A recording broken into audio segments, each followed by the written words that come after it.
And now, here is the East of England forecast at 0600.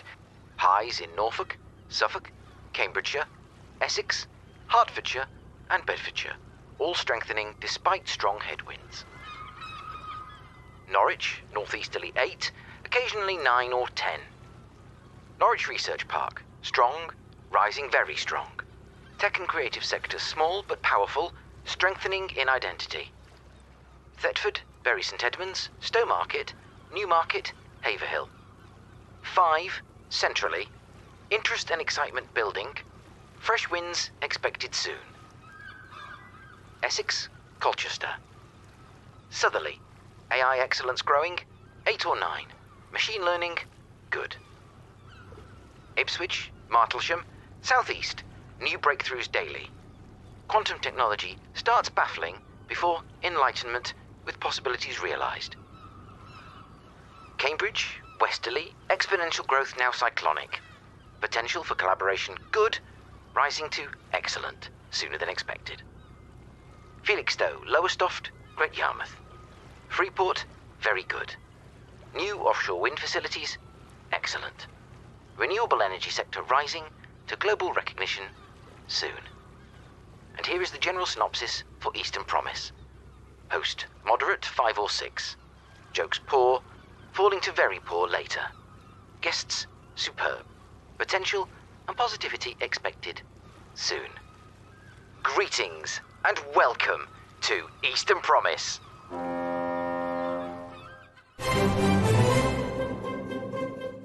This is the podcast that explores the full potential of the East of England. Whatever the sector, if there's exciting, uplifting and encouraging news to share, then share it I shall. Better buckle up for brilliance.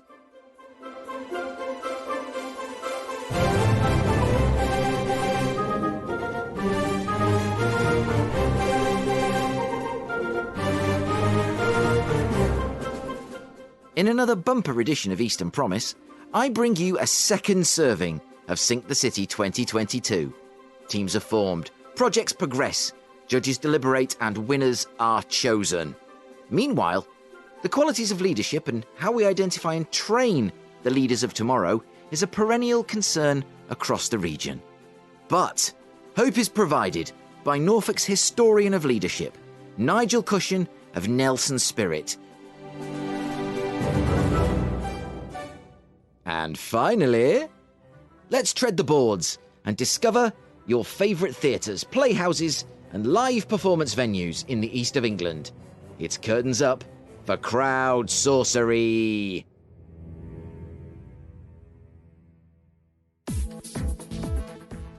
But first, here's all the news that's hot off the press.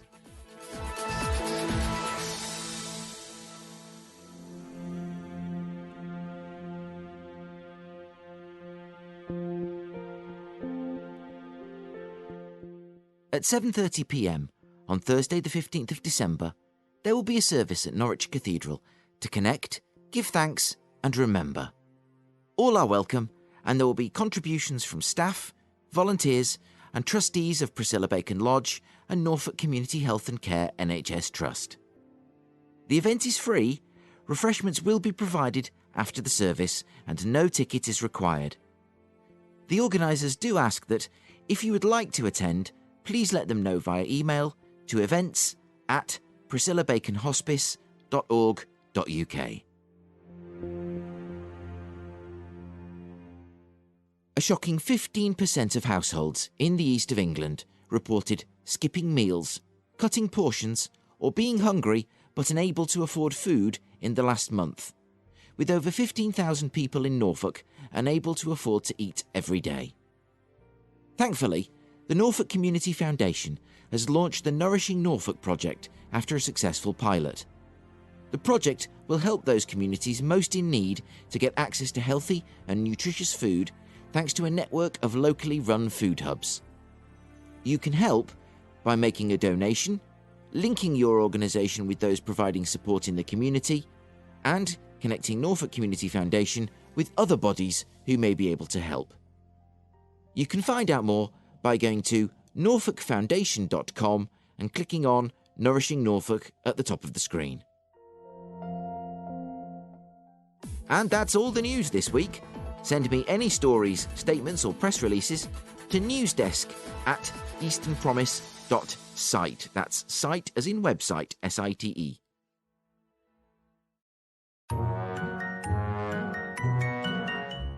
Sink the City, a 54-hour hackathon where 10 teams compete to scratch build a startup. Last week, we listened to the highlights of the opening night. Pitches were made, teams were formed, and now it's the morning after the night before, and I've composed a limerick in their honour. It's Sink the City, Day 2. 10 teams figure out what to do. The pressure's intense. Their goal seems immense. Have they bitten off more than they can chew? Thank you. Hayley Johnson from Artlist, you are the mentor for the team, whose name is? Oh, did we decide on our team name? It's working title at the moment.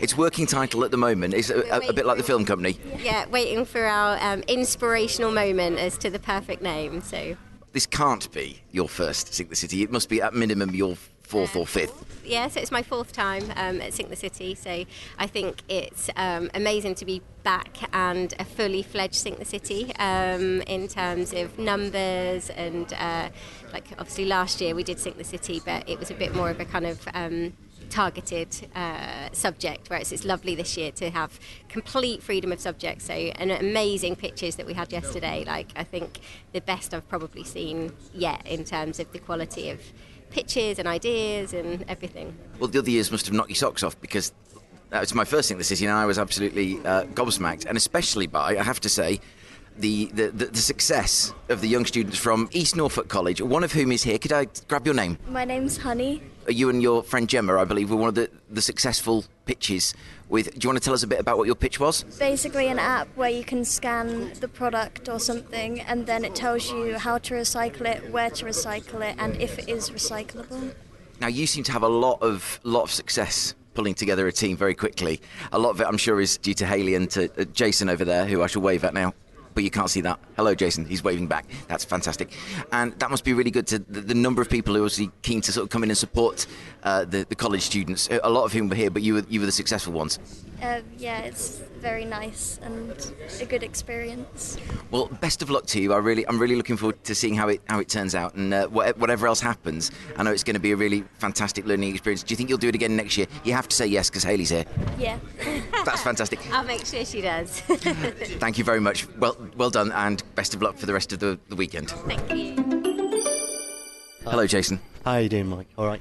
How are you finding it being on this team, whose name I understand is still working title? Yeah, working title. We've not had the lightning bolt moment yet, so we're gonna develop that as we go.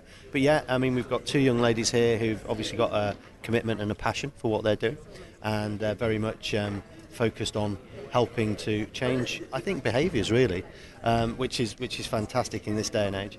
A lot of work to do before we get to that final kind of proposition and what that looks like, but they've got some very strong ideas to start with, which is always a good point. Hayley Johnson, Honey Evans and Jason Oakes of the team that goes on to become Recycle Junkie.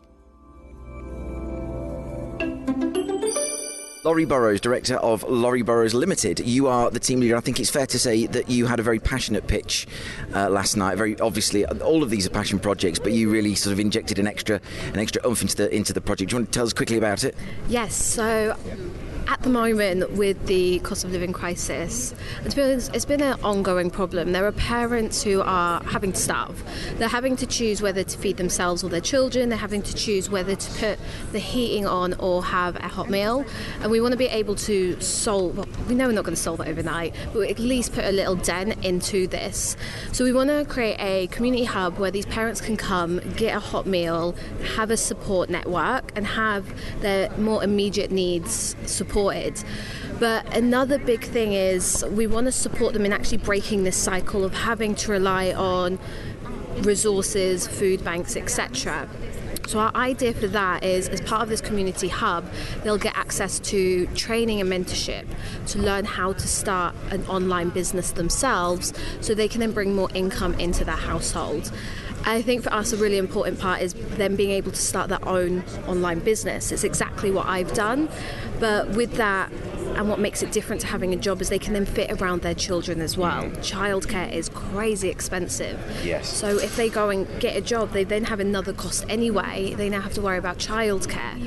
So this is like a 360 solution to help with their immediate needs, to help with the hunger, but also to break the cycle so they can create an income that fits around their children. It's also great for the economy, not that that's the motivating factor here, nor should it be, but it's also good for the local economy that there's these new businesses starting and hopefully scaling up to the point where they can employ more people. Yeah, exactly that. Well, any venture lives and dies on its logistics, and this is the man who has been Mr. Clipboard, Mr. Logistics all through yesterday and kept the show running very smoothly. I was actually listening back to it last night, and most of what I heard was you on stage being very genial and very funny. And Tom Wood, good morning. Hey, good morning, Mike. How's it going? It's very well, and I expect it's very well for you because you don't have to worry about what you're going to do, or do you? Or are you just prowling the room and a bit like a teacher at exams looking over people's shoulder going, ooh. You're right. Today is a little easier because the first night is hectic, where we've got all kinds of things to do. Do we have enough pitches? Do we have? Can we get through to a kind of a selection of 10 that we want to work on for the weekend? Can we put teams behind those? And it all happens in you saw it, 3 or 4 hours. So that is. That's the evening that all of the mentors and the organisers kind of slightly fearful of.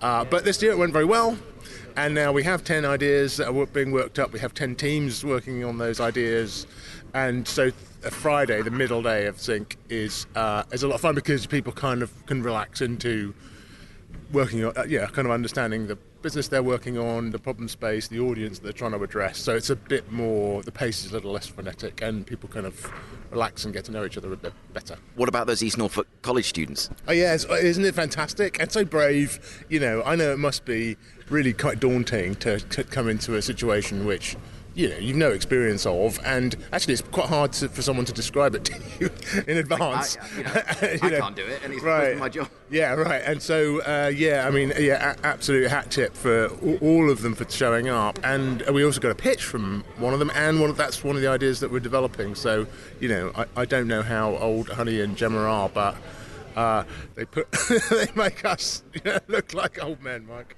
Yeah. Yes, they do indeed. I think they're actually younger than my eldest nephew, and my brother is younger than me, so that's doubly frightening. But it was also quite touching to see the speed with which a team came around them. Yeah, that's right. It was. Again, you never quite know. You can, even though you're voting the ideas through, nevertheless, people have to kind of put their money where their mouth is and join a team. So you might have ideas that do wildly well in the voting, but no one actually wants to kind of join that team. So you're always a bit worried, we're going to get support for these ideas. But no, that's a recycling idea. Got support really quickly. I think it was one of the first teams to get filled. Have you been on the other side of this, or have you always been happy to be on the side you're standing now? I have in Sync the City. I've always been. My first year I was a judge, and then second year John asked if I'd join the mentors, and so that's been me all the way through. I've done kind of hackathons and startup competitions before, but not. I've never actually been a punter at this particular event. I'm noticing the countdown clock on the wall, which I can't decide is sheer cruelty or utter genius. And I was just talking to the chap from Leeds Prior over there. On the Romans team about his idea and asking him if the pressure cooker atmosphere was rocket fuel. What do you think? It is, and you have to remember that you're on a time limit. The thing, particularly kind of good teams and good mentors that are helping teams, throw a bit of light and shade. Sometimes you need to slow down, but, kind of perhaps open up questions. Think, talk, reflect, and it sometimes feels scary to slow that pace, but you'll get a lot out of. kind of taking the pressure off yourselves. And at other times, you've got to go, well, we really need to make some stuff. We've got this presentation won't write itself. This business plan won't write itself. So I think, as I say, managing the pace fast and slow, but with the unforgiving clock always ticking in the background. Yeah. Well, fantastic. I'm really enjoying Sync the City. This is my first time, it's awesome to have you here. Thank you. It's my pleasure. Don't thank me. I'm just some bloke wandering around frightening people with this eerie-looking microphone. I'm Claire Montgomery. And what's your team name? Pause is that's our brand, if that's right.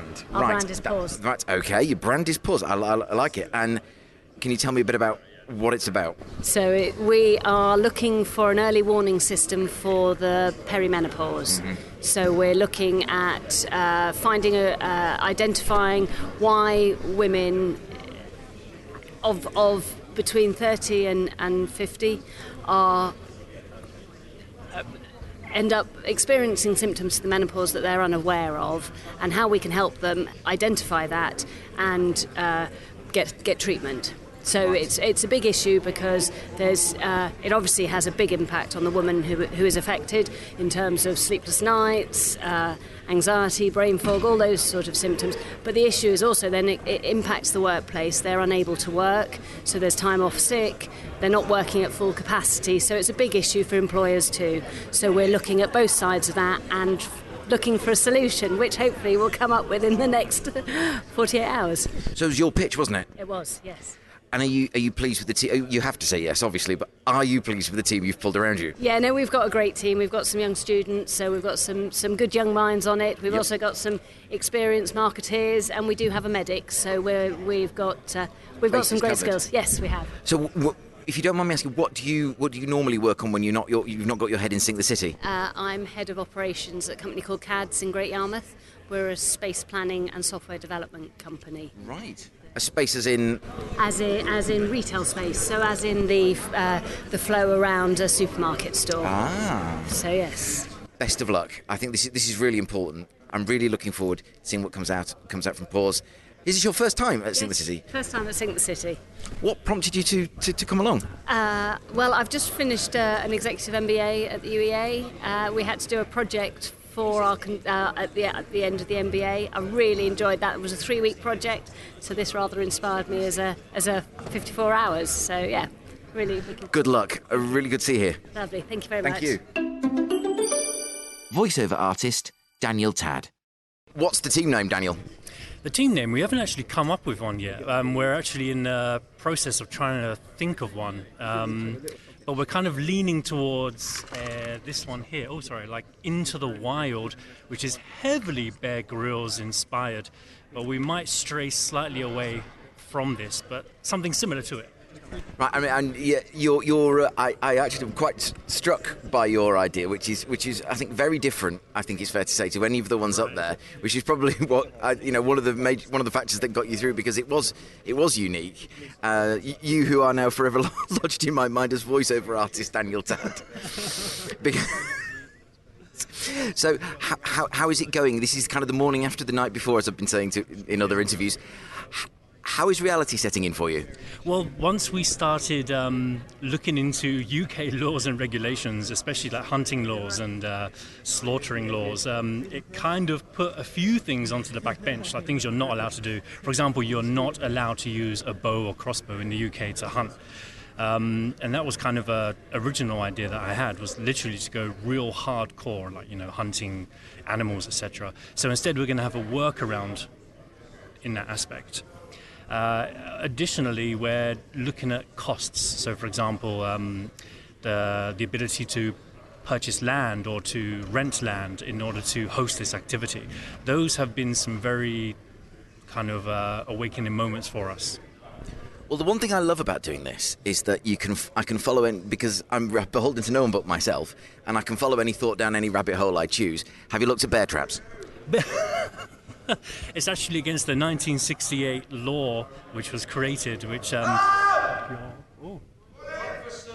well, it's actually against laws now where you're not allowed to stun, trap, or anything like that to any kind of wild game or animal. So unfortunate. Otherwise, bear traps would have been on the table. What are lawyers for? I ask you, if they can't, if could you get yourself legally reclassified as some kind of a tiger or some predatory animal? Would that be all right? I think that's something we definitely look into. I mean, we could have people that role play tigers or bears, and we could set up kind of fake padded bear traps, if you will, to trap a person in a bear costume. Why not? That you could say. Well, there you are. It's Eastern Promise at its most helpful. Daniel Tadd, thank you. It's a pleasure. I shall be watching this very closely, not solely because it's an industry thing. Excellent. Well, thank you very much. Thank you. If I call you the Gandalf of Norwich Tech, would you punch me in the face? I guess I'm old enough and I've got a beard, so maybe, yeah. I've been around for a fair few years. It was supposed to be a compliment. So, Neil Garner, of CEO and Executive Chairman, if I listed your many accomplishments, I wouldn't have time to interview you at all. And it is a shameful mark on Eastern Promise that I haven't interviewed you already. So, this must be your umpteenth Sink the City. It's been really interesting because I've been involved in it as a keynote speaker, I've been involved as a judge, and then last year I was involved as a mentor, and again this year as a mentor. And then I've had various people and working in my companies who've been involved in the various teams over the years as well. So it's kind of a bit of a, it's the event really for Norwich Tech. So when you're mentoring a team, do you have sort of half an eye on the talent you can sort of approach when it's all finished? The non-altruistic part of you is actually meeting people here that you may want to recruit and work with. But actually I think it's so much cooperative that it's generally just build friendships and so on with everybody. But certainly, I mean, if you want to work with somebody in this environment, you can. That's the best thing to kind of work out for you to think how you're going to work in the future together. You have quite the track record at this event. Oh, well, last time we actually won, we won. I mean, I mentored the team, Scoop Recycling, which is all about recycling products for small businesses. And actually, the team said to me afterwards, we want to make this into a business, can you help? So I turned out that we created the business. It is live, we've got funding, we've got clients, we're moving it forwards. Dave, who's won Sink the City twice now, as the CEO, and I'm the chairman, and the team, or most of the team, are actually actively involved in it and driving it forwards. That is an amazing achievement, especially in sort of the modern climate, in the times in which we are living. What do you look for in the teams you put your name forward as mentor?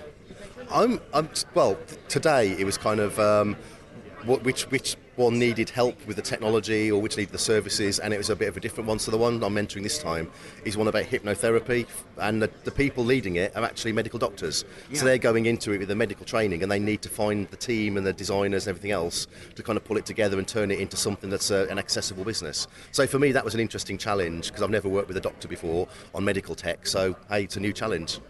Well, I hope they know kind of the depth and the length of the experience they're getting when they're working with you. I wish you every success. And what's the name of the team? We haven't got a complete name yet, but we think it's going to be hippotherapy. And there might be an even little character in there as well that can kind of bring it to life. Well, I wish you and the team you're mentoring every success. Neil Garner, it's a pleasure. I hope this isn't the last time we get to speak to you. No, definitely. Thank you very much. Good to talk to you. Tim Smith, Yes. Tech Course Director, Yes. Tech Educators. And what is the name of your team? That is a really good question. I'm glad I asked it. The board game team at the moment is the name of our team. I don't know. I keep asking that question, and so many people go, it's a work in progress. So I really ought to give up. But I have to say, you have a very impressive / terrifying board up there of tasks. It's very well organised. I wish I had a board at home like that. So how's it going? This is the hardest part for sure. It's the hey, there's this idea and it's a cool idea, and now it's making it into something that's a viable business, and it's picking it apart, and it hurts, but it's good. It's good. It's good to do because it would suck if we got to Saturday evening and we were like, oh wait, this isn't very good. So yeah, I'm glad we're doing this. Ooh. And this cannot be surely your first Sink the City. It is. Yeah. No, I've never been before. No. I promise, it's the first time. And this is the question I've asked multiple times already. How are you finding it? It's awesome. The thing that I keep saying to these guys is like, I have this idea for this thing that I could do most of, but then there's all of the design and the business side and some of the dev stuff, and it's like I have no idea where to start. So I said to the guys last night, I'm so grateful that these guys picked me to be on my team because flipping heck, I couldn't do it without them. I have to say, I was very impressed when I came in this morning, early doors. and you were already in here, heads down, when the other tables were looking quite empty. Committed indeed. Or behind.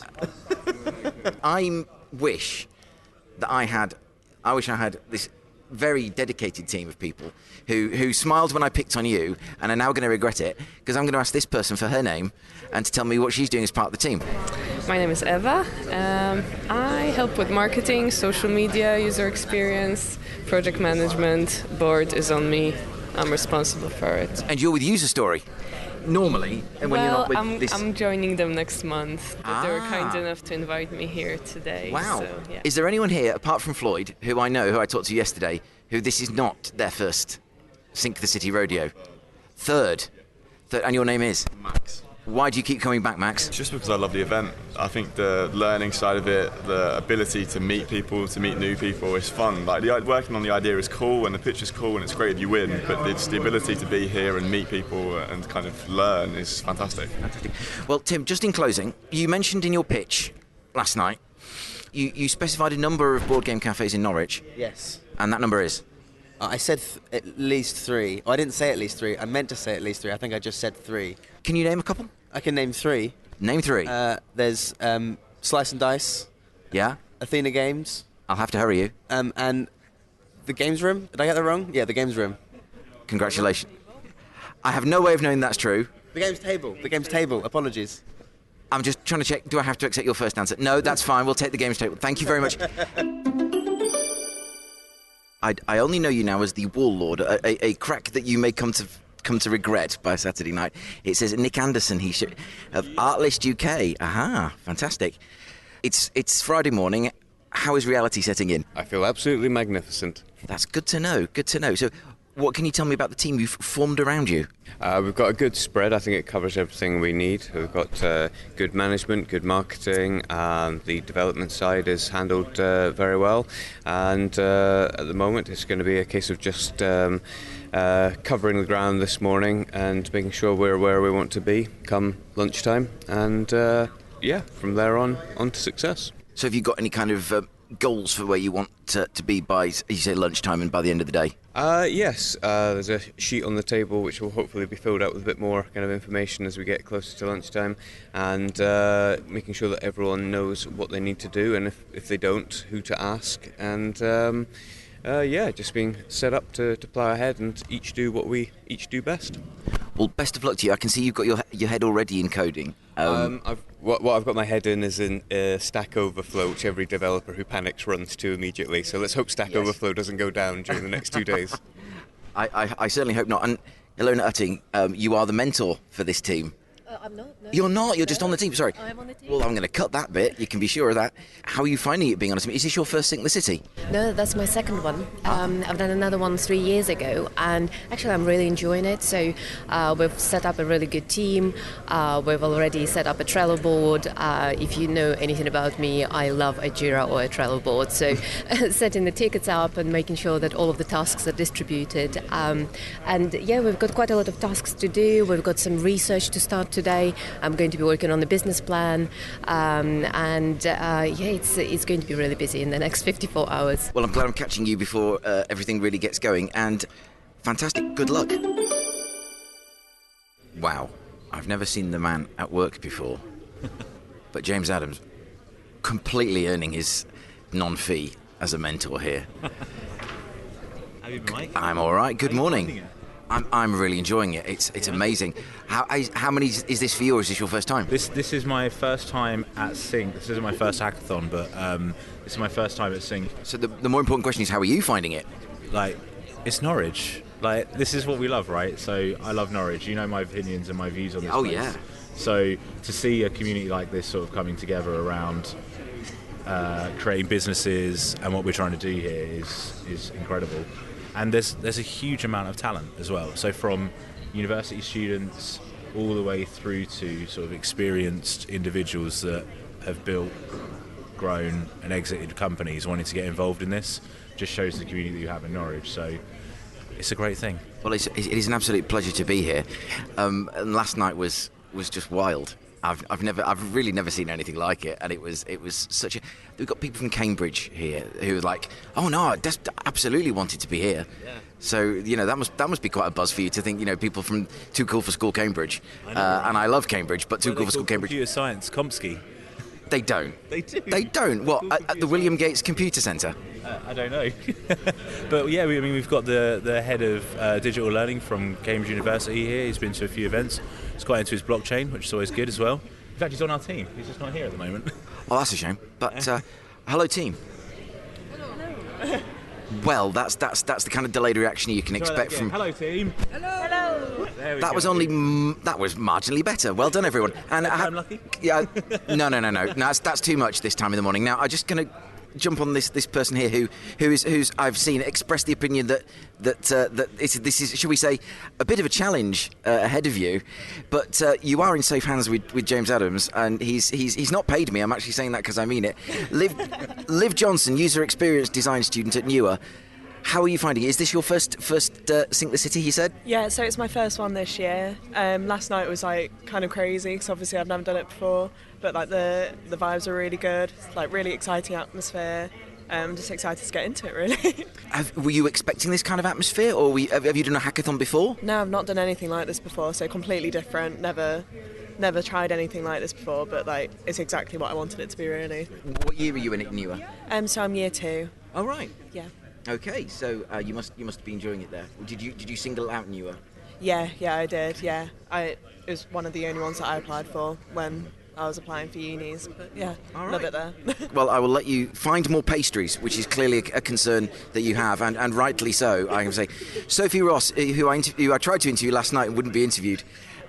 She wouldn't tell me, quite rightly, who she voted for. Do you feel you're no longer bound by the omerta of the ballot box? Can you tell me who you tiddlywinked, or did you volunteer for this team? Yeah, I voted for this one and I volunteered for this one. This was my number one. And I voted for a couple others, but I can't actually remember. Well, we got to the truth with Sophie Ross, UX designer, Newer students vote eventually, folks. So, Eastern Promise never gives up.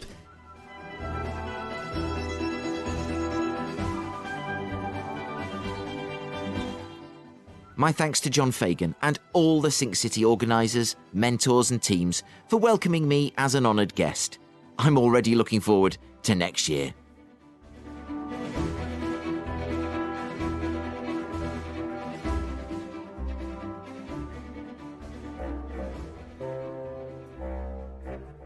The little-known B-side to pop classic Ernie, the Fastest Milkman in the West by Benny Hill is entitled Ting-a-ling-a-loo. The chorus encourages the listener to reap the purported benefits of inserting a finger in one's ear and proclaiming the title phrase that allegedly pays Ting-a-ling-a-loo. Benny Hill does not take a position on which digit to insert in your ear, or whether you should use the right hand or the left. Presumably, that's been left to the discretion of the individual listener. Unfortunately, I can't find any data to corroborate this strategy as an effective paradigm for happier, healthier living. And you may well be asking why I'm bringing it up at all. Well, I'm glad you asked, because in the climactic verse, Mr. Hill, for it is he, urges the listener to follow your true leader with all your might and main. What makes a true leader? Are they born, or are they forged by fate, happenstance, or karma? Do true leaders even consider themselves so? And even then, how does the East of England retain its best and brightest leaders in the face of national, if not international, competition? There was only one possible source for an answer. A mentor himself and a curator of leadership. The CEO of Nelsonspirit, Nigel Cushion. And also Charlotte Pounder, one of the future leaders whom we hope will come through our ranks and take our region forward. Well, what an auspicious day to be talking about leadership. This is the 5th of September 2022, and Liz Truss has, within the past 2 hours, been named as our new Prime Minister. But more importantly than that, we are here in the offices of Nelsonspirit in Norwich with... please introduce yourselves. Hello, Mike. It's Nigel Cushion. And Charlotte Pounder. And now, Charlotte, you've just come back off holiday, yes. And you've kind of do you want to tell people what you do at Nelsonspirit? Because it's sort of been you've done a lot of work abroad, but you've kind of really sort of come back home, and you really sort of sees the reins, if that's not too melodramatic, here in Nelsonspirit, and got the bit between two. Tell us what you do here. My time here has been amazing. So I joined almost exactly a year ago, back in September, as an intern. So it started off on our Home First internship, and it was a 3-month placement where I was mainly doing marketing sort of roles. Love my time here, but always had the intention to travel a bit and volunteer as well. So it's kind of fitting in that alongside my work here at Nelsonspirit. And I got to Christmas and I really, really didn't want to leave. And it sort of turned into a situation with Nigel where we could bring in my desire to go abroad and do some volunteering alongside a more permanent role here. So yeah, things have gone really quickly, and I've just been had so many amazing opportunities in all different kinds of work, which has been great. That's brilliant. And Nigel, it's hard to know where to start because you sort of mentor, coach.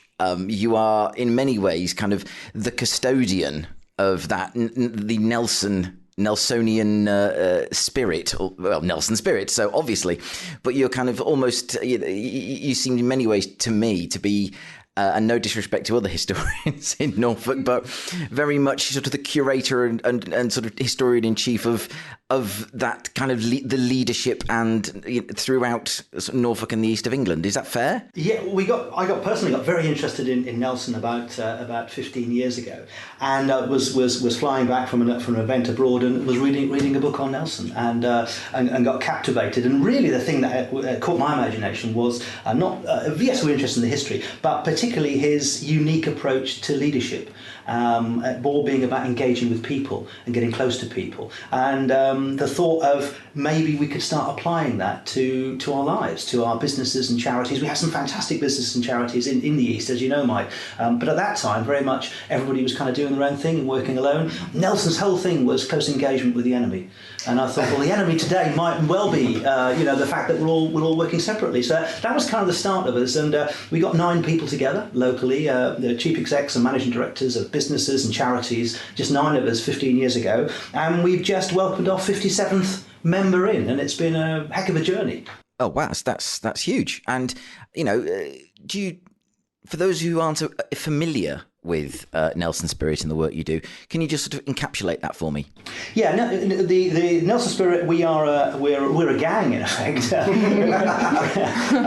a gang of troublemakers. I think Robert Kett, we're a gang of troublemakers. We provide leadership and mentoring. So we're a gang of leaders. So we're made up of 57 chief execs of businesses and charities, all from the county of Norfolk, and our mission is to support each other, to encourage each other, and to support each other on our leadership journeys. We meet every month, and we essentially have one-to-ones. So it's a very simple idea. It's bringing together leaders who are doing. There's some fantastic things currently being done in the county, and all we do is just bring people together so that they can support each other and talk to each other. That's the business we do on the adult side, if you like, on the leaders of today's side. But of course, Charlotte and her role here is to do with the leaders of tomorrow. Yeah, so that's sort of our future leaders work. So we've had work with schools in the region. Also, we've done a number of internships over time. Just before we broke up in summer, we had a week-long intern come in and just kind of parachute into the business and see how things run here. And it was great to have him along. And then also we've had our Future Leaders Fund, which has been going for the last kind of decade. And that's where we've supported young people aged 17 to 24 who've wanted to do leadership projects abroad. For example, kind of Rally International or Projects Trust, things like that. And we've supported 55 future leaders so far. And they've gone... Including yourself? Yeah, including me. Yeah. Sorry, I interrupted. No, don't worry. It's worth perhaps telling Mike about, the fact that you were running this programme for us, but actually then you saw an opportunity in Costa Rica. So maybe yeah, I think it was a good experience and great for me to be able to get to experience it. So I headed off to Costa Rica for 7 weeks back in March, I think it was. Yeah, for 7 weeks of volunteering and trekking as well. So, how would you describe yourself as a leader, and what do you look for in others in terms of leadership potential? And I'll come to Nigel in a second, but I'll ask you first, Charlotte, that question. Yeah, I think for me, I'm definitely at the start of my leadership career. I wouldn't even say I was necessarily a leader myself. Through this role, I get to talk to so many amazing CEOs and charity leaders. But there are occasions, for example, in Costa Rica, where I did have to take more of a leading role. And I think I've always been a fairly quiet person, quite reserved, but very good at understanding other people. And I think that for me as a leader is just my emotional intelligence is probably something that I focus on, and getting to know my team really well and building on their strengths so that, everyone kind of brings a good part to my leadership, I guess, but I'm learning so much. And over the last year, I've got to kind of learn different leadership techniques of different people I've met and see what they do. So that's probably the first part of the question. What was the second? What I'd respond to that, and something Nigel raised earlier, is to talk about sort of different leadership styles before we sort of we'll get on to sort of how that applies more directly to the region, but.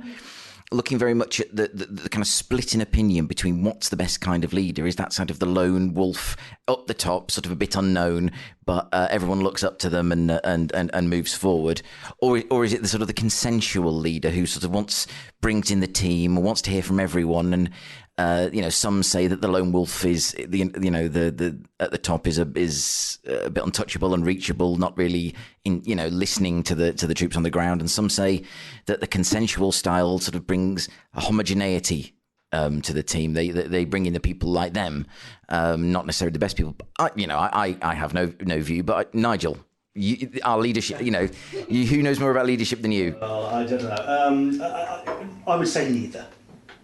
Okay, I think the key thing about leadership is to be yourself. Because at the heart of leadership is getting people to want to follow you, to be inspired by you and the direction you're going in. And it's interesting, one of the things that why we were keen to engage young people, the leaders of the future in the county, in our programme, was that to expose them to the huge variety of different leaders. I think Charlotte would agree, we've over 50 leaders in the crew currently, and they're all very, very different. And I think that's the key thing about leadership. It's about being yourself, being authentic, being different. And what we're trying to do with young people is to expose them to all these sort of different types of leadership. There's no one size fits all.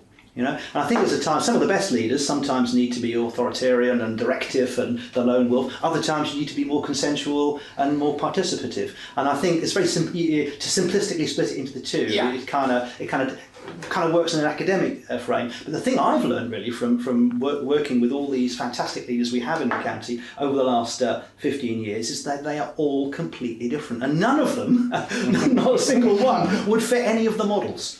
Yeah. And I think that's what we tell young people, be yourself. And part of the experience that we provide future leaders in the county is to put them in contact with people who are leading real stuff today. And to be inspired, and not all of us are inspired by the same things. There is a chemistry involved, and I think that it comes back to two things really in my book: character and capability. The character is: do you trust the person who's leading? Are they authentic? Do you believe them? Are they the sort of person who's honest? And this is the starting point, because if you can't get past that, then you won't follow. And then the second thing is: do you believe they have the capability to do stuff? Can they get stuff done? Are they good at their job? Yeah. And so I would say character and capability are the two things. And of course, often they're context specific. Being a fantastic head teacher, or being a fantastic head of a manufacturing business, or being a fantastic startup entrepreneur, they're different contexts. Yeah. And therefore they would require slightly different skill sets. But the thing that's common to all these situations is character and capability. Yeah. Well, let's come on to talk about sort of how we get leaders emerging in this part of the world. And I suppose what I'd say, first of all, Charlotte, is what pre-Nelson spirit was there out there to say, hey, you could be a leader and this is how you become one? There definitely was, throughout my school life and also during university, there was the opportunity to develop some of those skills. For sure, there's areas for improvement across the education system and definitely at university. But for example, I was able to join extracurricular clubs and societies while I was at university and was on the kind of committees for those, which was a great first taste of leadership and having to work alongside other students who are in a similar situation and take on hundreds of other students as well and try and get them engaged and involved. So yeah, for me, I think I've learned a lot about leadership definitely here at Nelsonspirit and also at school. For example, I was a prefect and had various other kind of responsibilities and looking after younger children, doing tours around the school with parents, that type of thing. But yeah, I would say leadership as a concept isn't necessarily explored as much as it could be. Is it a case, do you think, of being live and aware of those opportunities, like being a prefect? They're not things that are, I mean, I don't know, there wasn't that kind of thing at the school I was at, but is it a case of you get offered these things and you think, oh, that's great, and you sort of find yourself sort of stepping down that road? Or is it more of a case of you consciously set out to achieve these things and shape your conduct accordingly? Yeah, I think it's a bit of both, to be honest. I think for me, anyway, I can't speak on behalf of all people my age at all, but for me, the opportunity to, if those roles are available, then obviously that helps in the first place. Mm-hmm. But for me as a person, I knew I wanted to grow and kind of develop those skills, so I knew that that's a path I wanted to take. So I think the two kind of work together. Yeah, I'd come in on. I'd agree with that. I think you need the two. I think you need the provision of the opportunity needs to be there, and that can come from the community. It can come from business. It can come from schools. It can come from voluntary organisations. It can come from clubs and societies in your village, the hockey club or the football club or the chess club, whatever. So there needs to be opportunity. But also, I think leadership is about having a drive within yourself. I think you have to want to do it. You have to want to step forward and do it. And I think one of the things we're trying to do in schools is provide the opportunities there for the young people who want to take them. And it's not for everybody. Some people, are not up for it and don't want it. But others, many do. And what we're trying to do is to get something out there so that we can make the facility available to a wider cross-section of people. Yeah, I mean, I'll try and stop couching it in quite so binary terms. But so, Nigel, are we doing enough regionally in the east of England to nurture new leaders? And, perhaps if you know any examples of good practice, please, put them in there. Well, I mean, it's those, do we have enough days of sunshine questions, isn't it? Yes. I mean, the answer is obviously no. We're not, you'd never do enough. What I would say is, generally speaking, as a nation, we're not doing enough. I would say there are not enough inspiring role models, I don't think, for young people, regardless of what the young people want to do with their lives. And there's probably more a question for Charlotte to follow up in a sec when I've finished. There's more a question for her. But who do we look at, and who do you look up to, Mike? And who do I look up to? Who in around in the national picture, the international picture? Who do we aspire to be like? And I think most of the leaders we talk to say that there's not enough people for them to look up to. There's a general shortage of good leadership role models. How well are we doing in Norfolk and East Anglia? Well, better than the rest of the country, I would say. I would say we are. I go to far as saying a lot of the stuff that I see happening in this region is not happening elsewhere in the country, or we can't see it if it is. So I think there's loads of good stuff. For example, we were approached a few months ago by Langley School, who wanted to offer a Nelson scholarship to a young person from a state school who wouldn't normally have the opportunity to go to an independent school. And they were going to offer that free of charge, and they wanted to know whether we would help with the selection. That's turned into 4 places, which have now been offered at Langley School, 2 fully funded and 2 partially funded. And the Nelsonspirit crew have kind of got involved in that, and we had some tremendous applications. We had 20 young people came through an assessment exercise, and the quality of young people in Norfolk in terms of wanting to be future leaders is incredible. So I think there's lots of exciting. That's just one example of exciting things are happening where business, charities, schools are coming together to make things happen. Interestingly, a lot of this is done off the radar. You don't read about it in the press. So it's great that you're here, Mike, so we can talk about it. Absolutely. But in the kind of national press, they seem to be obsessed with the kind of negative stories and the bad news stories. But actually, what we find on the ground, all we need to do is ask a few leaders to help, and we're usually inundated with help. Particularly if we're talking about sort of helping young people on their journey. Yeah. No. Charlotte, I've talked for a long time. No. What's your thought on that? I think, it's great. I mean, I've seen kind of firsthand what other graduates have kind of gone into in the region as well, and a lot of my friends have actually come back to Norfolk and have got jobs here, and that's really great to see. And the Home First programme that we've been doing, and along with our kind of internships and young leaders work, I think it's really nice for me to connect with those people and see how good Norfolk's doing. The Home First started a couple of years ago. Yeah, I was going to come on to ask about Home First. Yeah, well, Home First. Home First. Tell me about Home First. Well, it started a few years ago. We were recognised the fact that lots of the young people in East Anglia, particularly those that do well at school, look to London to head off to is their first career step. And many go to universities outside East Anglia, but they often come home maybe for a gap year or some sort of break. And what we found was a number of young people coming home and kind of working in pretty mundane jobs to earn a bit of money before they went travelling, as Charlotte has done, before they took part in a voluntary project. And we just tried to think about whether we could do something that was a bit better. On one hand, we had 50 fantastic local businesses doing some great work who could provide brilliant opportunities. And then we had lots of young people coming back to the city of Norwich who were going to go on to great things in London, but were hanging around for kind of looking for a bit of work for a few weeks. So we put together a programme called Home First, which is to say to any graduate, a Norwich person who has left the city and is at university, come home as your first step. Come and work with one of the fantastic businesses in and around the city before you then go on to your next move. So that's where the Home First programme came in. Yeah. So you've got experience with that programme, obviously. Yeah, so that's where I kind of started. That was a start point last September. And I had the opportunity to travel and also to get experience and go to all of the Nelsonspirit meetings as well. So that's what our Home First graduates get to do.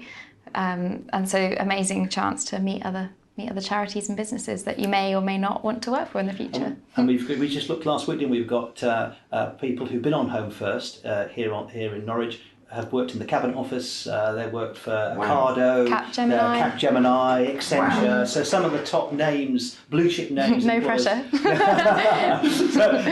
Charlotte's next. I was actually thinking I must invent a time machine and tell myself. Is this your interview, Mike? It's a bit late for. Well, who knows? No, never too late. Well, it's interesting to talk about sort of people going and coming back, because I came across some data from the Higher Education Statistics Association, and everyone's going to start rustling. Like if you'll turn in your hymnals, please, to page numbers, and there's this lovely little bar chart with which kind of really kind of bears out not, I don't want to say stereotype, and we've got. You've got 4 categories: incomers, neither lived nor studied in the area previously; returners, left for study, returned for work; stayers, as it implies, studied and stayed to work; and loyals, lived, studied and stayed to work within the region. Now, not unsurprisingly, the East of England has, and these are figures from 2012 to 2013, which is sort of the most recent versions I could find, the East has the largest cohort at 40% of returners who left the area and returned to study. unsurprisingly, London has the most number of incomers who sort of head out for the bright lights, big city. In terms of stayers who stayed and studied, that's Yorkshire has the highest total there. And in terms of loyals, lived, studied, and stayed to work in the region, that's kind of the north of England. Both the northeast leading with the northwest not far behind, around about the 60% mark. Now, those aren't massively surprising, I think. But I just sort of... Nigel, Charlotte, what's your take? What's the Nelsonspirit take on these? The amazing thing was, when we first looked at this, and we looked at the incomers, returners, stayers and loyals category, Charlotte is now the 32nd intern that we've had in the business since we began, and we realised we've got people in every category, which was interesting to us. Yeah. So, just to give, Freya was an incomer. She came and did an internship with us. She lived in Brighton. She moved to the area to do the internship. We've had Alison from the UEA who came from outside the area to the UEA, and she stayed in Norwich working with us afterwards. And then we had James, who was from Norfolk, who went to the UEA and stayed. And now Charlotte is a returner. So you went to Exeter and then now returned to Norwich. So we've got we've got all four bases covered. Wow. So what would you say your experiences have been of someone sort of going and coming back? I mean, I suppose I'm an incomer, but so what are your experiences as a returner? Yeah, so I was at school here. I've lived in the same house in Norfolk all my life, but then went to university for 3 years and kind of came back and started my job search here. So Norfolk was always an option for me, but I have to admit it wasn't the only one. I was also looking kind of London and other big cities and around the UK. And even abroad as well. I thought, maybe a year in New Zealand might be quite nice. So I had my options very much open at the time. And then when this opportunity through Nelsonspirit came up, I just thought, wow, I can't miss that, because it kind of fits what I want to do perfectly. Excellent. So I think for me it was the job and the opportunity that kept me in Norfolk, as well as getting to live with my parents for a year and things like that. Do you think? I'll start with Nigel, but do you think there's an element to which we kind of have to accept that there's a bright lights, big city pull? No disrespect to Norwich or Ipswich or anywhere else in the east of England, but particularly into Cambridge, but mainly into London, that people will always be there, and there's there's a little we can do about it, but not a great deal. But it's focusing on those returners that perhaps brings us more dividends in terms of getting those best leaders to come and take their places in our region. Oh, that's a big one. Yes. I would say some of that I'd agree with, and some of that I wouldn't agree with. So let's unpack it. Certainly for many of young people, as I say, particularly those that do well at school, that London is a big attraction. If you look at the year groups coming through out of university and out of school, those that do particularly well are looking. And I think it's the blue chip companies, it's the big name companies that they want to work for, plus the nature of the big city, I think, is the attraction. But I think it does change over time. So with your question, should we just accept that? I think the answer is no, because it does change over time. Because when I came out of university, many years ago, and I chose to come back to Norwich, and at that time, the four biggest accountancy firms in the world had offices in Norwich. Yeah. So if I wanted that blue chip experience, which I did, and I started in accountancy, I started with Neville Russell and KPMG, you can come to Norwich. Now those firms are withdrawn from the city, that option is no longer available. So industries do change, things do change over time. So I think we shouldn't just accept. The other thing to say, of course, is that people have often come home to East Anglia. Often this has been in their 50s and 60s, and what we're now finding is people are doing this earlier. They're returning in their 40s or 30s or maybe 20s to live in East Anglia. So I think that's an interesting point. The other point would be working from home.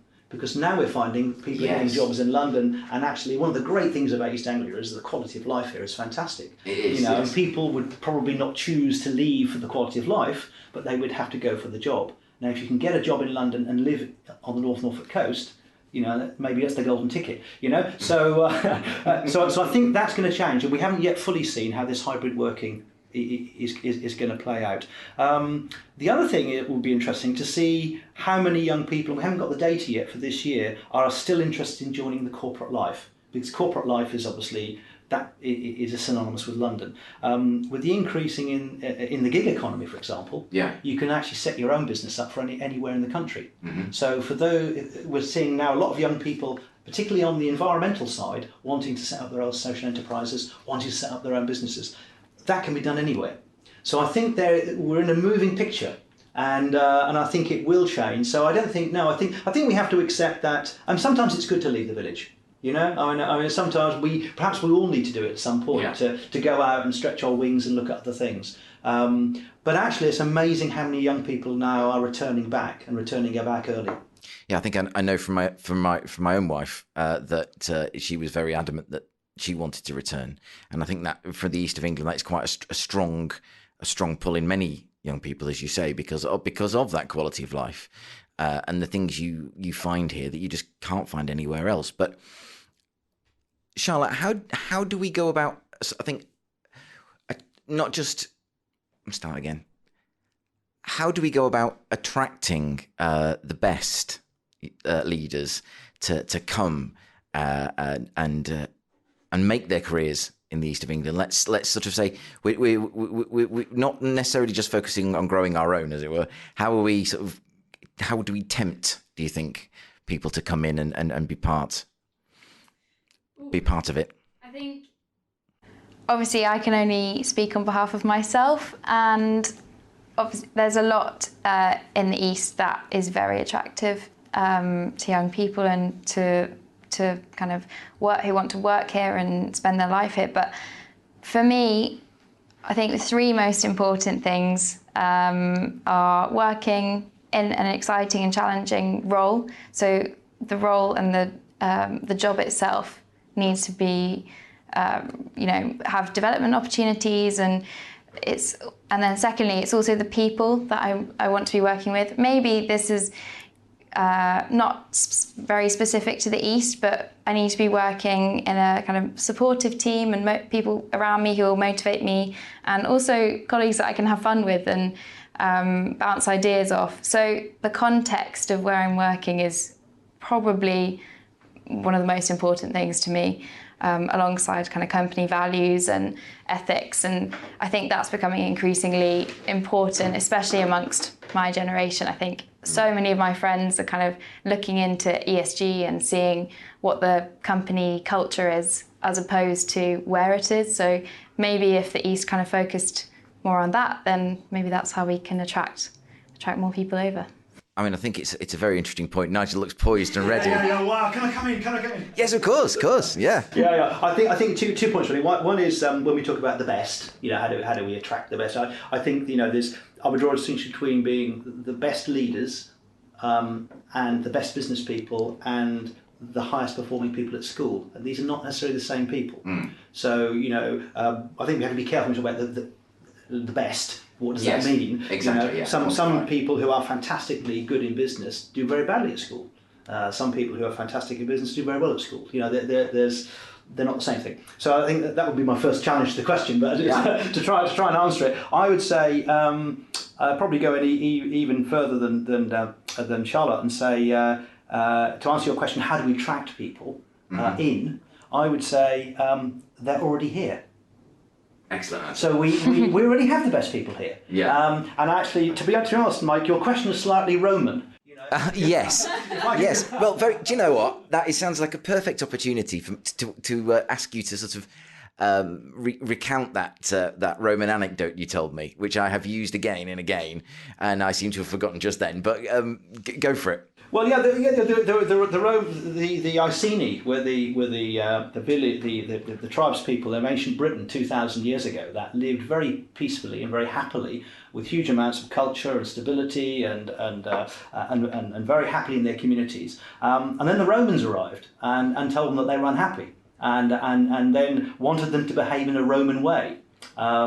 They decided that the A11 needed duelling because they couldn't get the carts up from London very, very quickly. And they built Venta Icenorum at Caister on the outskirts of Norwich as a Roman village. because obviously the Iceni were struggling because they couldn't trade. And essentially none of the local people went to the market. And then after about 30, 40 years, the camp closed. So we've had about 2,000 years, really, of people coming up from London, kind of telling us that we lack aspiration. And there's a great quote from Catus Decianus. It's a real name. Catus Decianus was the Roman governor, or proctor governor of Roman Britain. I think AD 60 or something. I got my dates wrong, but around that time. And he wrote back to Caesar and said the following of the people in East Anglia. He said, yes, nice place. He said the only problem is the people. He said they're a bit rebellious. He said they have low aspirations and generally low education standards and are going nowhere. And I think we've had people come up the A11 for the last 2,000 years and tell us this, and that is what I call the Roman question. What companies do we need to relocate into Wisbech or Cromer or Norwich to make it a great place? Well, the answer is it is a great place already. And actually we've got some great people here, and the answer is to support the young people we have and to inspire them to build great companies. Yeah, absolutely. And I think the Home First is a great example of that support and the work you're doing. I mean, Charlotte touched on the values question that I wanted to come back to earlier, and what were the values that you saw in Nelsonspirit, bearing in mind Nigel sitting right there? And a lot of the advice you see out there from Forbes and other sources, sort of about talking value alignment. You must make your values. There must be an alignment of values. Which seems obvious, because if you didn't have a sense of values alignment, I speak to a certain extent from experience, it's hard. You have to, if your values aren't completely aligned with what you're doing, it can be very difficult. So where did you sense that alignment in Nelsonspirit? And perhaps then I'll come on to ask Nigel about the process of values alignment in a non-Roman way, in an Iceni style, I think. I think for me, it was, I think I realised it when I met the crew. So once I fully understood what it was and what Nelsonspirit stood for, I think then I was clear as to whether my values aligned or not. And I think the crew is based on engagement and on supporting each other. And for me, those were really, really important. So the whole social kind of culture of Nelsonspirit and getting young people involved, as well as CEOs, kind of bringing everyone together at the same level, I think is amazing, and offering that support to whoever and whatever age you may be. And I really felt I felt valued within the crew myself, so that really struck me. But also, I think for me, so I did a geography degree at university, so the environment has always been a top priority. And through Nelsonspirit, I've been able to do lots of work and set up on our environmental promise, which we've set up over the past year, and we've just launched a green team. So we've got a number of the crew who are involved, I think it's more than half, who come along to green team breakfasts and all sorts of different environmental topics, and we've really got that going. So for me, that's perfect that I've been able to lead on. So that's a really good example, actually, that not only were you attracted.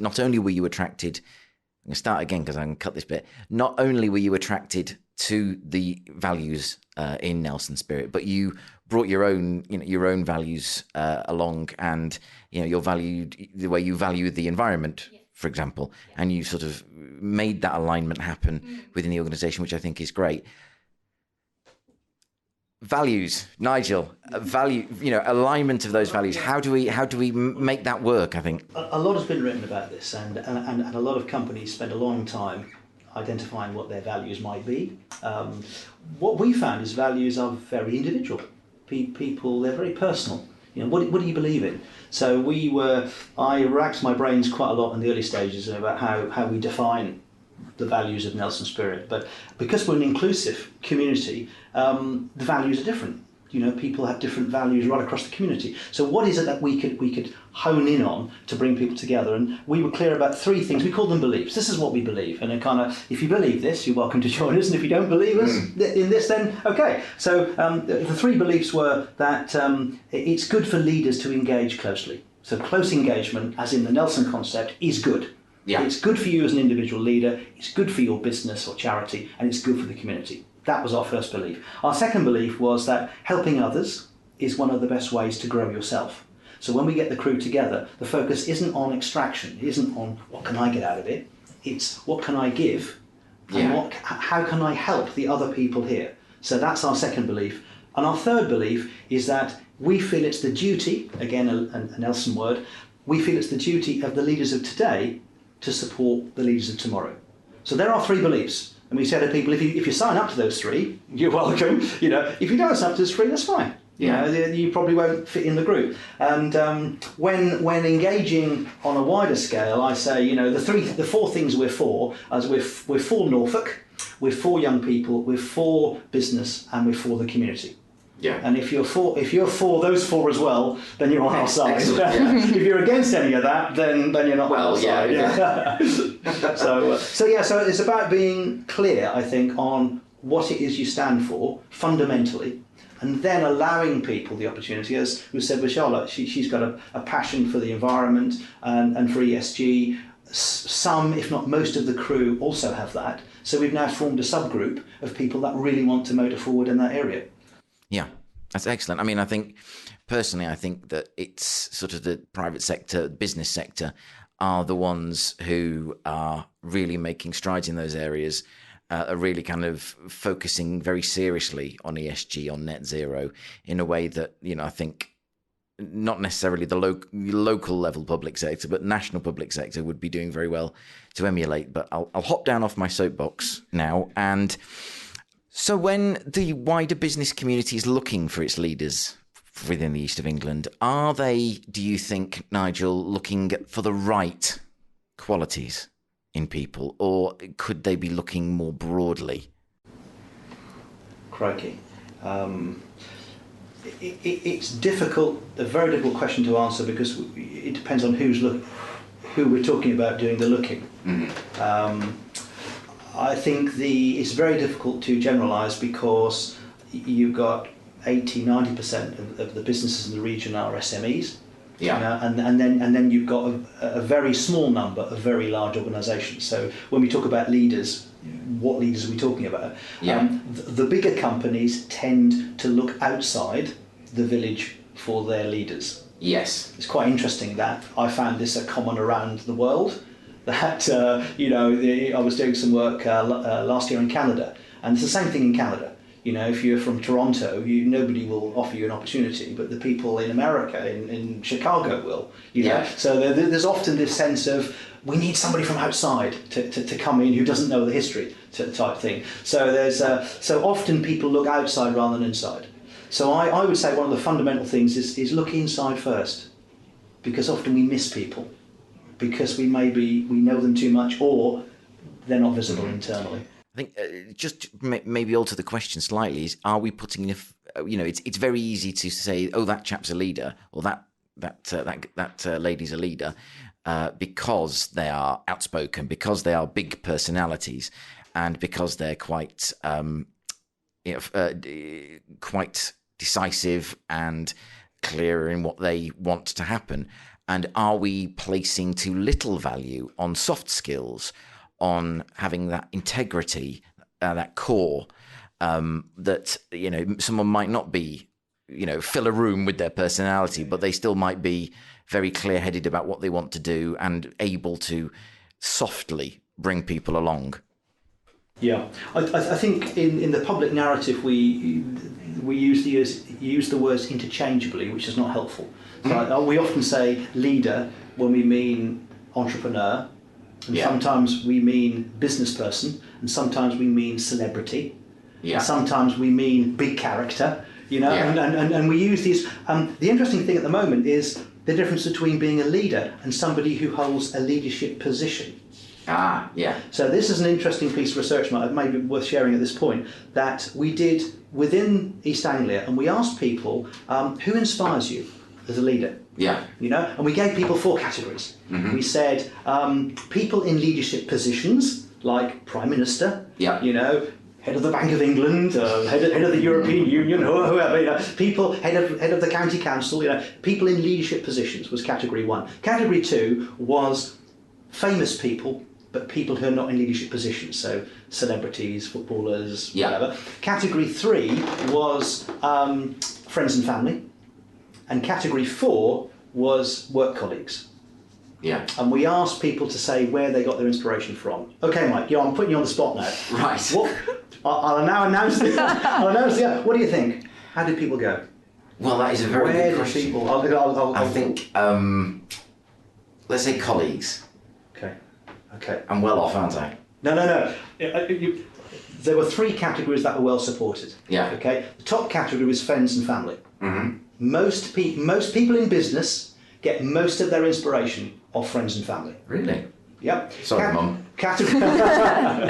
Category 2 was work colleagues. Yeah. Category 3 was people in public life who don't hold leadership positions. Mm-hmm. Now, if you add those 3 categories together, it came to 92% of the inspiration. My gosh. Only 8% of the leadership inspiration comes from people who are in leadership positions. Yeah. Now, we did this a few years back in East Anglia. I repeated the exercise across the Commonwealth 2 years ago. Really? And the results came out exactly the same. Yeah. Exactly the same. So this is not a Norfolk or a Suffolk phenomenon. This is something that's happening around the world, in that business people, community people get their inspiration from people they know. Yeah. And a lot of people in public positions of leadership are not leading. So the question is, when you say you're a leader, that's different. Are you leading or are you holding a leadership position? Right. Gosh, that's a lot to think about, isn't it? I've started interviewing more.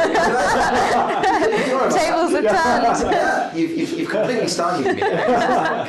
Well, where do I go with that? I mean, I suppose what I'm immediately reflecting on that is, I suppose in many ways it depends on whether you're, almost whether your friends and family, whether some of them are in leadership positions, because I'll name names. Anne Leach, who used to run the Spy Hospital and is now a consultant and chair of Starston Parish Council. I'd follow her into fire.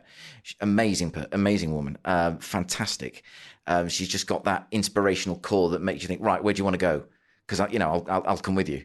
And see, Mike, you know her. Exactly. You know her character. Exactly. And you know her capability. Yes, exactly. Personal experience. Exactly. And you've been inspired by it. Exactly. And Ros Bird at the Norwich Research Park is another person who you just sit there and listening to thinking, wow, what an inspiring character. And, there are others, but those are the 2 who spring to mind for me most readily. But then this is the world we live in, Mike. Exactly. We face this all the time, don't we, Charlotte? With our Nelsonspirit group. There are some incredible people out there doing some amazing work. And when you connect with them, when you engage with them, you get that inspiration. You turn on the TV or you look on the internet and you see the so-called leaders. I think you're hitting as well on the area of authenticity. I mean, that's the saying is, if you can fake authenticity, you've got it made. But I genuinely think, and you both are excellent examples of this, where you can see that natural enthusiasm coming out, that natural love in what you do, the love in what you're doing, the belief in the purpose you're holding, and the values that underpin that. They from many people I talk to, and I think this is probably the reason I talk to them, but it's palpable. It really is palpable. I mean, Nigel, you're sitting there virtually, sort of jumping out of your seat with enthusiasm and belief and passion, and that is such a wonderful thing. And you meet people, I think, that for sometimes for years, sometimes for weeks, sometimes for hour or two, who really make you feel that wow factor in that belief. And I come as someone who's worked in Westminster, so I know when you can find it and when you can't. And but that's what you've alluded to. Do you want to just sort of reflect some more on that? I think Charlotte, I'll point to Marjorie. I'll go back to Charlotte actually. I think yeah, you've pretty much hit the nail on the head. I know before we were on air, I know you were asking us who our kind of most inspiring leaders were. Yeah, come on to that. Yeah, okay. No spoilers, no spoilers. No. But I think for me, meeting the crew, there's so many inspiring leaders for me within them, and it's very difficult for me now to comment on this because of who I'm about to say, but I think authenticity is so important. Instantly feeling at ease around them, being able to talk to them, and having trust. I think, trust and integrity is so important. I think it also comes, one of the things, having done this now for best part of 15 years on the Nelsonspirit journey, the question I've asked myself is, what do all these people have in common? What is leadership? And apart from the 2 C's, kind of, but they're all so different. But I think there is one kind of torch that shines bright and shows the path for all leaders, and that is the sense of higher purpose. Yeah. The sense of they're in it not for themselves, but in order to achieve something that's bigger than themselves. And I think people can sense that. I mean, you see the 2 examples you mentioned there, Mike.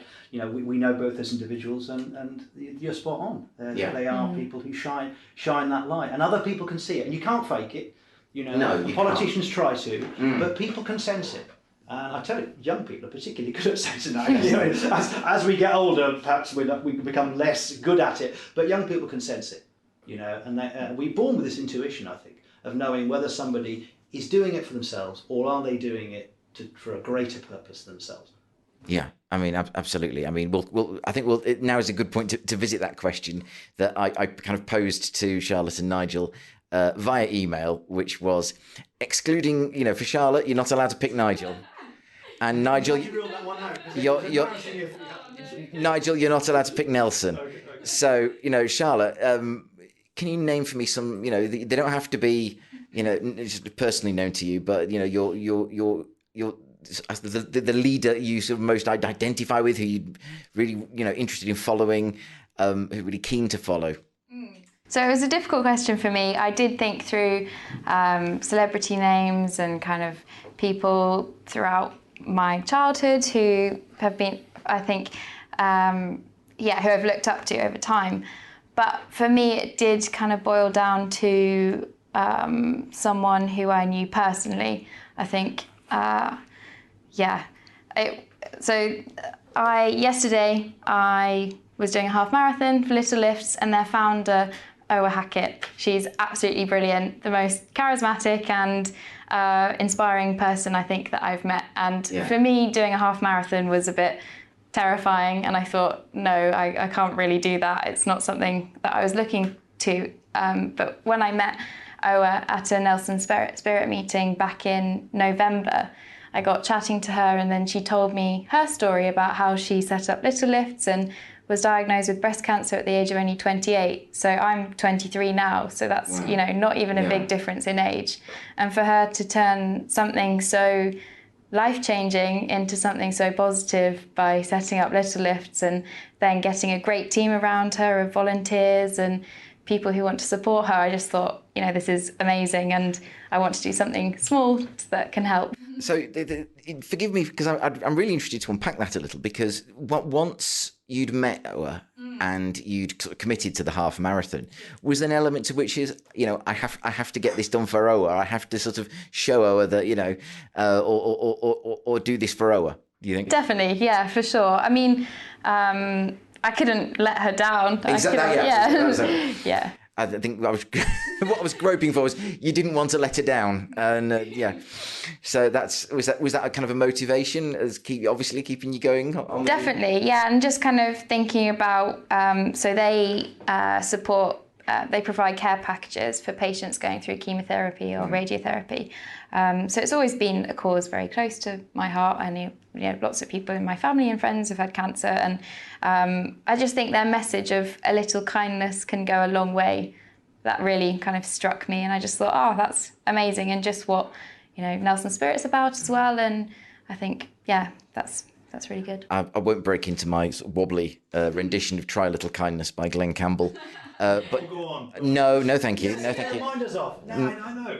Pardon? That's who you remind us of. Thank you, Campbell. Thank you very much. Nigel. I'll put him on the spot. You've been absolutely brilliant at putting me off my stride. I'm used to it. Which is never very confident at the best of times.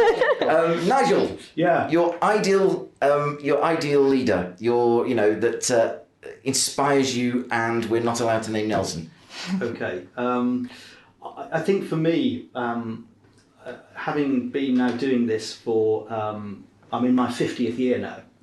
Looking back, my first leadership experience was as a Cub Scout. Yeah. At the age of 9. Wow. And it fascinated me as to why some boys at that time were getting responsibility, and I looked up to a guy called Des, who was 13. He was really old. Yeah. And I respected him for who he was and what he was doing. And since that moment, I've kind of been really interested in leadership and why some people are respected and others aren't, and how you get things done through leadership. But the person I'm going to choose was back then was my old Cub Scout leader, a lady called Ivy.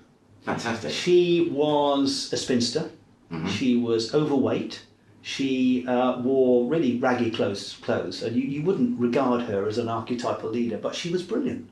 She was absolutely amazing, and she made me and lots of other people feel confident in ourselves. Yes. And that was the first time I think somebody outside the family had actually shown some confidence in me, had supported me, had backed me.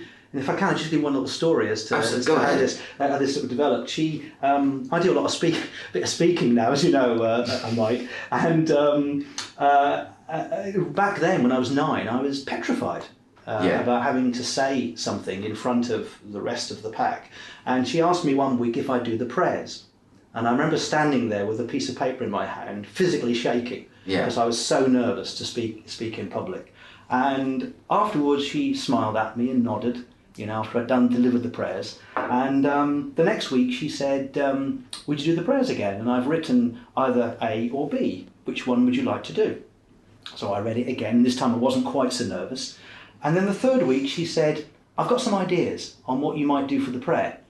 And could you construct your own prayer around these ideas? Yeah. And then a few weeks later she said, I haven't had time to do the prayer. Can you do it? And I stood up and did it. Yeah. And I realised I'd gone through my first leadership development programme. Yes. Somebody gave me confidence and encouragement, and suddenly I was speaking in public with confidence in a matter of weeks at the age of 9. Yeah. And it was all about me, not about her, as far as she was concerned. And that's something that stood with me for a long time. Leaders actually often don't step forward. Yeah. The best leaders get you to step forward. Exactly. And that's why she would be my number one. Yeah, I think that's important too, and it's important to, I think, always recognise your team and make sure when you're in kind of that mid-tier leadership role that you kind of say, it's my team. My team deserve that credit. There they are. That's what they've done. Sue did this, Graham did that, and that's where the credit lies with those guys. You're so right, and you've again put me brilliantly off my stride. With I'm not meaning to. I know. I don't know what's going on today. It's. Can I just say an example of that would be next week? I'm privileged enough to be speaking at RAF Marham. Oh, wow. On their Battle of Britain evening. Battle of Britain's always been of interest. One of the things I speak on is history and leadership. And they've got a Battle of Britain dinner, and it's on the 15th of September for the officers' mess at Marham. And one of the things that came out of my research preparing for this over the weekend was the point you just made. During the Battle of Britain, a lot of the commanders, the most successful commanders, spent a lot of their time making sure their personnel and the pilots were looked after. Yeah. As opposed to looking after the politicians. And that looking after your people, making sure your people are well serviced and are healthy, is a timeless leadership skill. Yeah. So I'm going to be talking about that next week. Yeah, and sticking your neck out in many ways. Taking people on often. Taking people on up the line who have more power than you. Yeah. And defending your team against people in authority. Yeah, I mean, it's interesting we're talking about now the RAF and the Battle of Britain, because ironically, my GCSE project was, and this is probably where this whole podcasting thing initially came from, was a one-man, one-boy audio drama of Hugh Dowding, who was commanding a fight. Commanding fight. You know, I called the piece "That Damned Obstinate Scot," which I believe was how he was referred to by some of his colleagues, and how he stuck to his guns and a belief in, you know, the way to fight the Battle of Britain, and, you know, despite all the pressure he was coming under to change tactics. And I just remember creating this kind of booklet to go with it because, oh dear, and I'm not sure any copies of that still exist, because I was doing I'd love to read it. no, it's here. It's audio drama. I think on a cassette that I would use my father's keyboard to do the sound effects of planes and dogfights and what have you. So yes, unfortunately, I don't think any copies still remain, and but it's a very interesting topic, and it's. Dowding is a fantastic example. He is. You know, well, an example of that would be he insisted on pilot rotation. Yeah. That the pilots be taken out of the line and rotated round and rested, etc. Yeah. And there was political pressure to not do that. And he fought the Spitfire Mark II had a mirror attached to it, because the Mark I's didn't, and that was because the pilot said that it was needed, and he pushed that through fast. There's all sorts of examples of him actually looking after the pilots, and really one of the three people who we owe the Battle of Britain and really the security of the Western civilization to. I'm gonna give you this. This is I've taken this from Stephen Bungay, who's a historian on the Battle of Britain. It's not mine. It's his, and he likens it to Excalibur from Camelot, and. Dowding's design of the fighter command defence system, the integrated defence system that Dowding put in place, including radar and the sector stations and the observer corps and all the information coming back, was revolutionary for its time. And Bungay's called that Excalibur. So that was the weapon that was needed to defeat the enemy, the dragon. The other two people are Churchill and Keith Park. Yes. Churchill by giving permission to use Excalibur, and Park for wielding Excalibur so expertly during the battle. Was he a Kiwi? He was. Very good. Yeah, he was. He was. Yes. But interestingly, what we're now doing is we're using some of that Battle of Britain research to inform leaders of today, because what it does drive out is three critical aspects of leadership for people at the senior end, and I think today is a very topical day to be looking at this. Yes. Because what Churchill was to be able to do was to determine the narrative. 3 Ds. Determine the narrative, design the plan, deliver the plan. Yeah. Churchill brilliantly determined the narrative. Dowding brilliantly designed the plan, and Park brilliantly delivered the plan. And often in our public life, we're missing the first two steps. Yes. Often we ask our public servants to deliver excellence without a good plan or a great narrative. I mean, it's interesting you mention that, because Sorry, Charlotte, we got to stand the battle of business there. I'm enjoying it. But you studied this as well, didn't you? Not as much detail. I was going to come back to Charlotte in a minute, I promise. But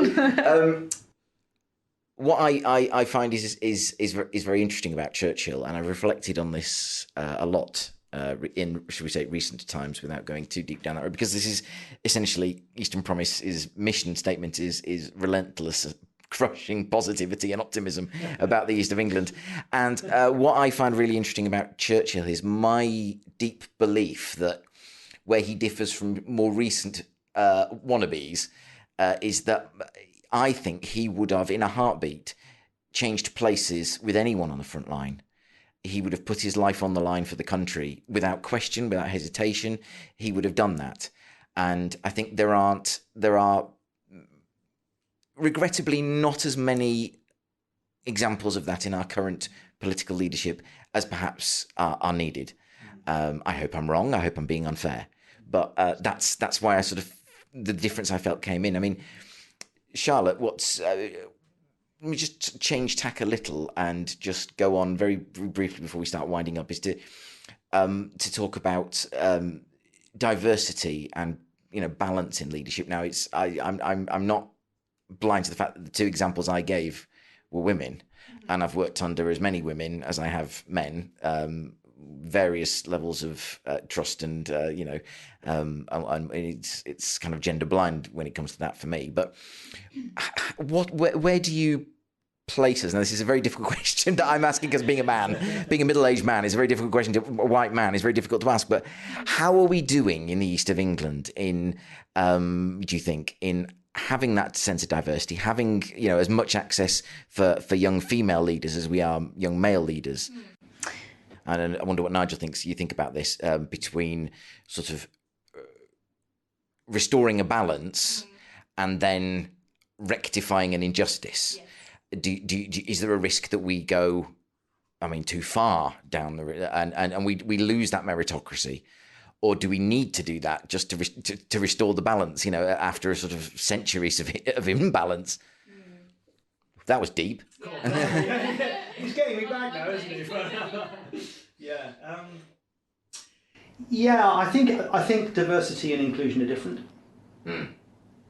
and there isn't enough non-politicised discussion and debate about those issues. All these issues are highly political. In every way you can possibly conceive, and the public narrative is dominated by extreme voices in all places.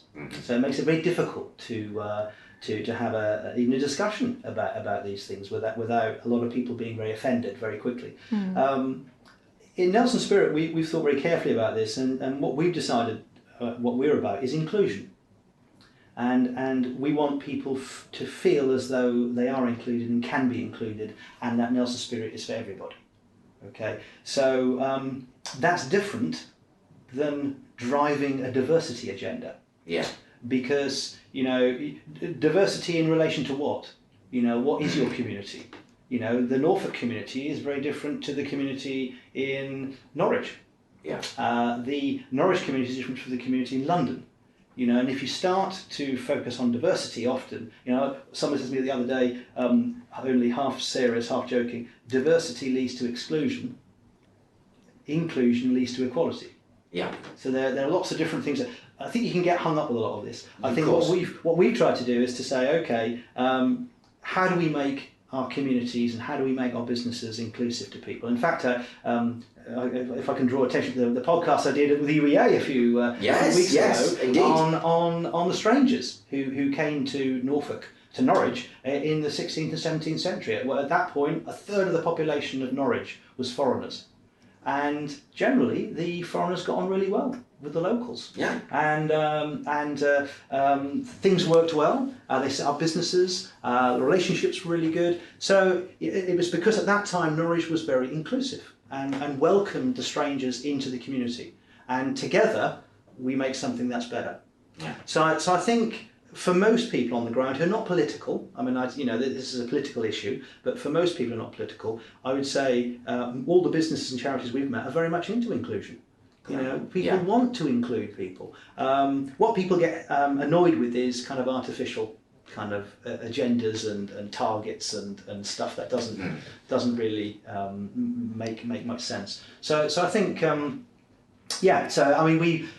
I think we're as diverse in Nelsonspirit as Norfolk is. Yeah, I would say. In fact, we might be even more diverse than Norfolk is. But it's difficult to comment, isn't it? Because we all have our own bias. And then there's cognitive diversity as well as you might have.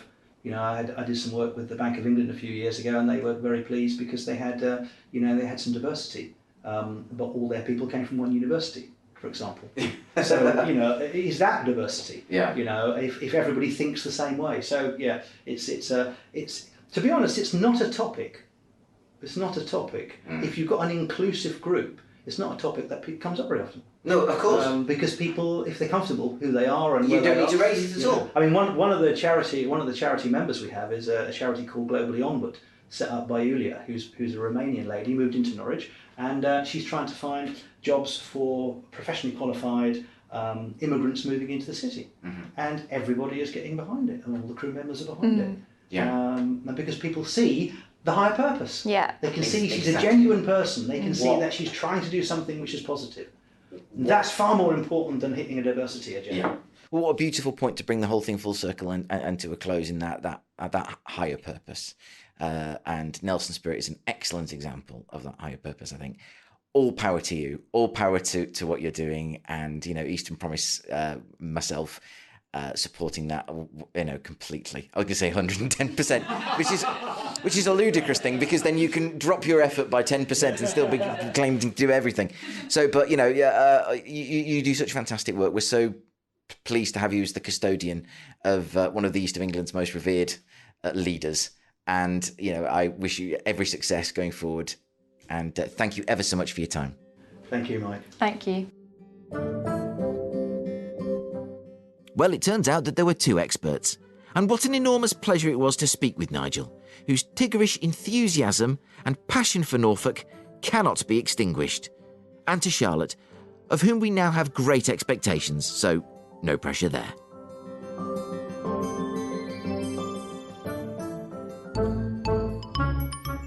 And now... "All the world's a stage," said Shakespeare, in Act 2, Scene 7 of As You Like It. All the men and women being merely players with their exits and entrances. But before we exit this winter's tale from Eastern Promise, pursued by a bear, it's curtains up for your top choices of theatres, playhouses and live performance venues. Thank you. In this week's... CROWDSOURCERY. Yes, CROWDSOURCERY. Let's kick things off with Richard Powell, OBE, Environmental and Charity Advisor and Independent Chair. Says Richard, "Lots of my youth was spent with live music.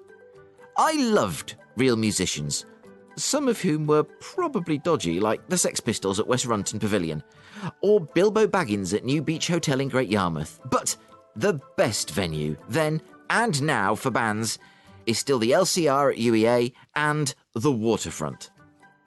Back in the day, up-and-coming bands, such as U2, ticket price £4.50, came to the UEA for some great nights and great bands, driven by the unique Nick Ryans as the main finder and promoter for the Students' Union. He was a real entrepreneur, and a nightmare to manage," says Richard, "but one of life's greats. Not quite a patch on the old days, but the LCR is still brill. The Norwich Playhouse is also brill, as is the Arts Centre. A Norwich bias," admits Richard, "but it's a great city." Well, wise words, Richard Powell. Reuben Woolnough, geology and environmental science teacher at East Norfolk Sixth Form College, says, "Totally agree about the UEA LCR and the Waterfront being amazing venues for live music." Now, there's a lazy pun in there somewhere about a geology teacher liking rock music. But you won't get that from me. I'm sure Mr. Woolnough applauds that sentiment. What? Ah, Kelly Boosie, commercial manager for Oxford Innovation. She asks, "Mike, do you remember Alton Wahlberg from the Epicentre at Haverhill Research Park, the first anniversary event? Big fans of live music there, and we hope to catch Alton again soon." Kelly, I do, and surely that means the Epicentre counts as a live performance venue. Great to have a Suffolk name on the list. Friend of the show, Michelle Chambers, Business Development Manager at Chaplin Farrant, says, "I confess to being a big fan of the Thursford Christmas Spectacular and go every year. A real mix of dancing, singing, music and humour, and runs for 6 weeks every year."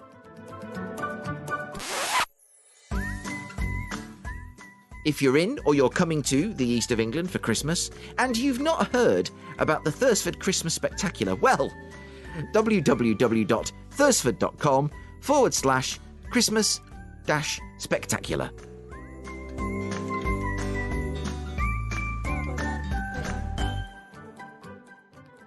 Lucy Mowat, experienced content marketing consultant, is on a mission, says her LinkedIn profile, to make mediocre content marketing a thing of the past. Well, we on this show know a thing or two about mediocre, let me tell you.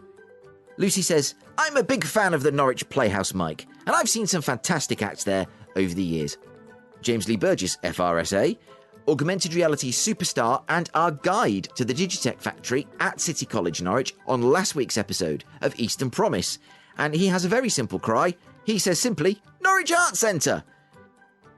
Finally, Warren Salmons, Business Development Manager for Morgan Sindall. Don't forget this gem, Mike, says Warren. And he posts a simple picture of the Great Yarmouth Hippodrome. Indeed, not visited, hope to do so soon, but absolutely, it's a unique venue putting on all manner of wild and wacky stuff. You can see posters all across the region. Thank you, everyone. And next week, butcher, baker, candlestick maker, who doesn't love a little shop? Send me your choices for the best little shop in the east of England. Keep a lookout for that one on LinkedIn. I've been Mike Rigby. This has been episode 45 of Eastern Promise. Thank you to everyone at Sync the City 2022. Thank you to Nigel Cushion. Do you know, we could use Nigel as a perpetual source of energy if he stayed still long enough for us to plug in the cables. To Charlotte Pounder and to Engineer 49. Now, fun fact, Engineer 49's dog, Dolby, is an unusual breed. He's a Sennheiser. And they just love being underwater. Yeah. Engineer 49's delighted. He's always wanted a subwoofer. What? Come on! Next week, I'm off to Suffolk to catch up with Tim Robinson of Tech East. You won't want to miss a second of that one. And we'll have the third and final day of Sync the City. The grand finale. The judges have their scores. Catch you next time. Bye for now.